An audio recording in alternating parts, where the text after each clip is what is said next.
আমার শরীরের রং তোমার মতো না হয়ে এমন লাল হয়েছে কেন?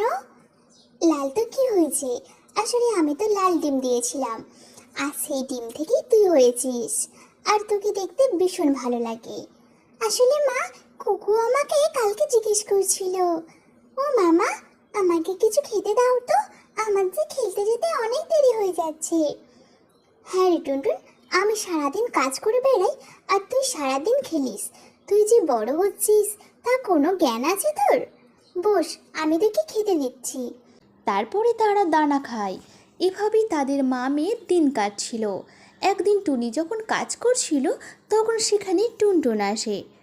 মা, ও মা, আমার যে খুব গরম করছে, আমি পাশে পুকুর থেকে একটু চান করে আসি। ঠিক আছে, যা, তবে তাড়াতাড়ি ফিরে আসিস।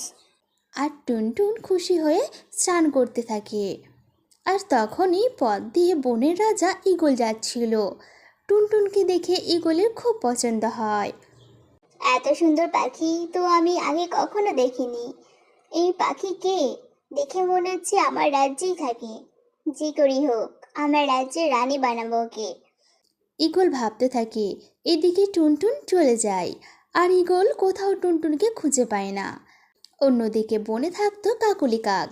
কাকুলি কাক ভাবতে থাকে, ইস, আমার কত দিনের শখ, আমি অনেক বড়লোক হব, আর আমাকে কোনো কাজ করতে হবে না, আমি সারাদিন আরাম করে থাকবো। এসব ভেবে কাকুলি কাক দানা আনতে যায়।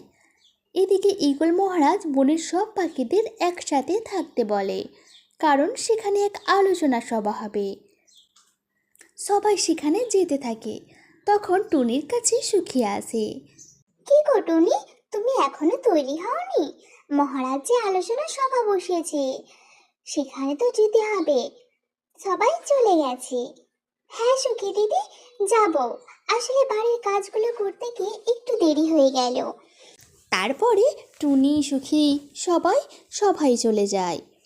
তোমরা সবাই এখানে উপস্থিত হয়েছো, তা দেখে আমার খুব ভালো লাগছে। আসলে আমি কালকে এই বনে একটা খুব সুন্দর পাখি দেখেছি, যার পুরো শরীর লাল রং, আর আমি তাকে বিবাহ করতে চাই। তোমরা যদি তাকে চিনে থাকো তাহলে তাকে আমার রাজপ্রাসাদে নিয়ে এসো। এই কথা বলে ঈগল চলে যায়, আর সবাই নিজের বাড়ি চলে যায়। এসব কথা শুনে কাকুলি ভীষণ খুশি হয়। এদিকে টুনি বাসায় গিয়ে টুনটুনকে সব কথা বলে। সত্যি মা, ইগল মহারাজ ওই লাল পাখিকে বিয়ে করতে চায়? হ্যাঁ চুনটুন, এই জঙ্গলের লাল পাখি শুধু তুই আছিস, তাই কালকে তুই মহারাজের রাজ্যে যাস। কেমন? এদিকে কাকুলি ভাবতে থাকে, এই তো সুযোগ, আমার বড়লোক হবার। আমি আমার শরীরে লাল রং মেখে যাব, তাহলে আমাকে কেউ চিনতে পারবে না। এরপর কাকুলি পুরো শরীরে লাল রং করে আর মনে মনে ভীষণ খুশি হয়। পরের দিন টুনটুন রাজসভায় যায়, আর কাকলিও যায়। দুটো লাল পাখি দেখে ঈগল খুবই চিন্তায় পড়ে যায়। এ কি, দুটো লাল পাখি? তবে কি তোমাদের মাঝে কেউ ছলনা করে এসেছো? সত্যি করে বলো, কে লাল পাখি? মহারাজ, আমি লাল পাখি। আমাদের জঙ্গলে আমি ছাড়া কেউ লাল পাখি নেই। না মহারাজ, ও মিথ্যা বলছে। আমি লাল পাখি, ও রানী হওয়ার জন্য মিথ্যা বলছে। না মহারাজ, আমি সত্যি বলছি। এভাবে তাদের মাঝে ঝগড়া লেগে যায়। আরে আরে, তোমরা ঝগড়া করো না, আমি দেখছি কে আসল আর কে নকল।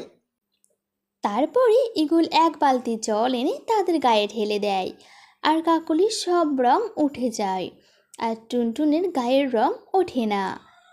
বদমাস কাকলি, তুই আমার সাথে ছলনা করেছিস। এখনই তুই এই জঙ্গল থেকে চলে যা, না হলে আমি তোকে বন্দি করব। এরপর কাকলি চলে যায়, আর টুনটুন ওই রাজ্যের রানী হয়ে যায়।